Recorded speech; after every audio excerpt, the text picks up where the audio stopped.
Episode 70। गांव की भीड़ ने अभिमन्यु और दशरथ की गाड़ी पे बुरी तरह तोड़ फोड़ शुरू कर दी। पहले ड्राइवर को मारा, जिसे बचाने अभिमन्यु गया तो उस पर भी लाठियां भांजी। लोगों के उस झुंड ने दशरथ जी को भी नहीं बख्शा।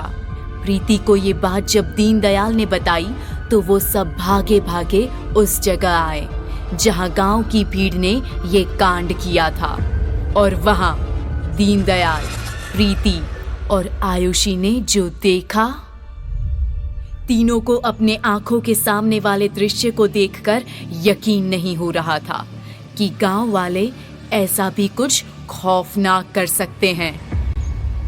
प्रीति को और भी ज्यादा हैरानी इस बात की थी कि सरपंच और पंचायत वाले भी सारे गांव वालों के साथ वहां मौजूद थे और खड़े खड़े तमाशा देख रहे थे। अभिमन्यु और दशरथ को एक पेड़ से लटकाया जा रहा था।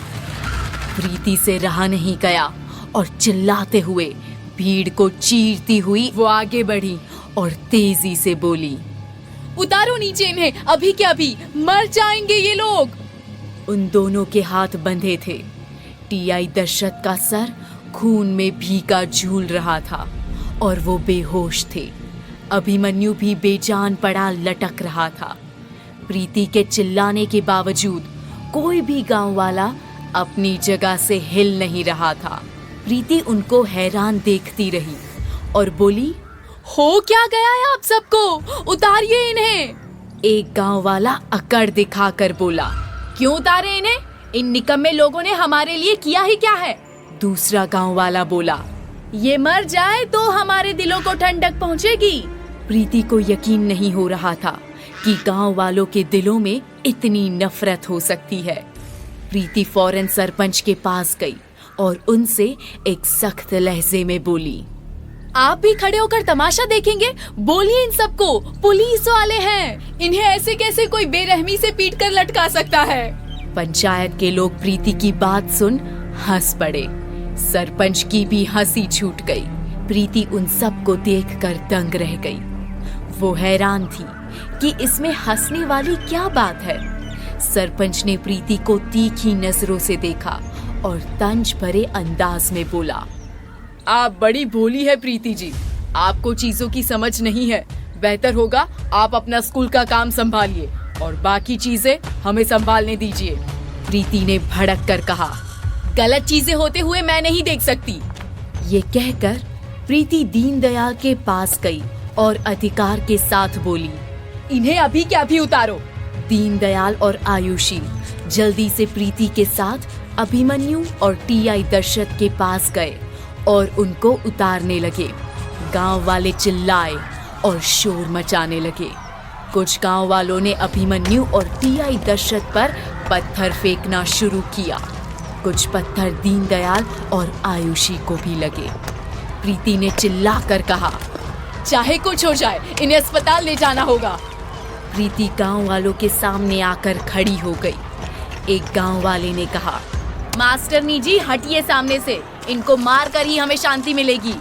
प्रीति ने भी चिल्लाकर जवाब दिया, कोई हाथ लगाकर दिखाए इन्हें। सरपंच और सारे गांव वाले प्रीति का ये रूप देखकर चौंक गए। प्रीति ने गरजते हुए कहा, सही कहते हैं लोग, चकिया गांव में लोगों के दिमाग में सिर्फ भूसा भरा है और कुछ नहीं। अकल सबकी घास चरने गई है। जाहिल गवार तरीके से पेश आते हैं यहाँ के लोग।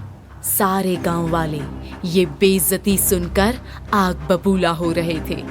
एक ने कहा, बस मास्टरनी जी, बहुत हो गई बेइज्जती, अब और नहीं। एक और शब्द मुंह से निकाला तो अंजाम बुरा होगा। प्रीति ने करारा जवाब देते हुए कहा, मारने के अलावा आता ही क्या है तुम लोगों को? किसी की भी बातों में आकर कुछ भी कर लेते हो। तुम सब के सब थाली के बैंगन हो। अपनी सोच तो है नहीं, जिसने जो बोला उसी को सच मान लेते हो। जानवर हो तुम सब के सब। अब गांव वालों की बोलती बंद हो गई। दीनदयाल, आयुषी अब दशरथ और अभिमन्यु को नीचे जमीन पर लिटा चुके थे। दीनदयाल ने दोनों की सांसें चेक की और उसे राहत की सांस मिली जब उसे महसूस हुआ कि दोनों की सांसें चल रही है। दीनदयाल ने आयुषी से कहा। बहुत टाइम नहीं है हमारे पास, इन्हें फौरन अस्पताल ले जाना पड़ेगा। सरपंच ने देखा कि दीनदयाल और आयुषी मिलकर अभिमन्यु और दशरथ को गाड़ी की तरफ ले जा रहे थे। सरपंच चिल्लाया, रुक जाओ, इनको कोई हाथ नहीं लगा सकता, वरना गोली से उड़ा दूंगा तुम दोनों को। प्रीति सरपंच के पास गई और गुस्से से बोली, मैं भी देखती हूँ इन्हें अस्पताल कोई कैसे नहीं ले जाने देता। इतना ही शौक है लोगों को मारने का तो पहले मुझे ही मारिए, चलिए गोली से उड़ा दीजिए मुझे।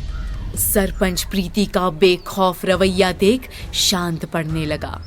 प्रीति ने एक गांव वाले के हाथ से लाठी छीनी और हवा में घुमाते हुए धमका कर बोली, अगर आपने इन्हें रोकने की कोशिश की तो मैं आपका सिर कुचल दूंगी। सरपंच प्रीति को हैरत से देखे जा रहा था। सारे गांव वाले भी प्रीति का ये निडर रूप पहली बार देख रहे थे। दीनदयाल और आयुषी अब अभिमन्यु और दशरथ को लेकर गाड़ी तक पहुंच चुके थे। बलराम चिल्लाकर सरपंच से बोला, ये आप क्या कर रहे हैं सरपंच जी? इस 2 टके की मास्टरनी ने ऐसा क्या जादू चलाया कि आपके हाथ ही बंद गए? रोकिए इन्हें। सरपंच प्रीति के चेहरे से अपनी आंखें नहीं हटा पा रहा था। उसने बिना बलराम को देखे कहा, कोई नहीं रोकेगा, जाने दो उन्हें। सारे पंचायत और गांव वाले हैरान थे कि हो क्या गया है सरपंच को। प्रीति और सरपंच एक दूसरे को घूरे जा रहे थे। प्रीति ने सारे गांव वालों को चेतावनी देते हुए कहा, सारे कान खोल कर सुन लो, अगर आप चाहते हो कि आपके बच्चों की परवरिश आप जैसे जाहिल गवार लोगों की तरह ना हो तो आज से ही जो पाप आप लोगों ने किया है इसका प्रायश्चित करना शुरू कर दीजिए। प्रीति ने सरपंच की तरफ तीखी नजरों से देखा और कहा, कोई कुछ भी बोले, आप लोग अपनी अकल का इस्तेमाल करिए, जानिए क्या सही है क्या गलत। आप लोगों से तो आप सबके बच्चे 1000 गुना अच्छे हैं, कम से कम सही और गलत की परख तो है उनको। अगर एक बार भी ऐसा कुछ और हुआ तो मैं स्कूल बंद कर दूंगी, फिर आपके बच्चों का क्या होगा वो आप जाने। प्रीति की धमकी का असर कुछ तो हुआ था। तभी वो सब शांत खड़े रहे और प्रीति वहां से निकल गई। सरपंच को प्रीति के भड़कील रूप ने किसी की याद दिला दी थी, जिसने सरपंच की आंखों में घबराहट भर दी। प्रीति को देख सरपंच को ऐसा क्या याद आ गया था? क्या बच पाएंगे अभिमन्यु और दशरथ? क्या गांव वाले फिर करेंगे उन पर हमला? जानेंगे कहानी चकिया की डायन के अगले एपिसोड में।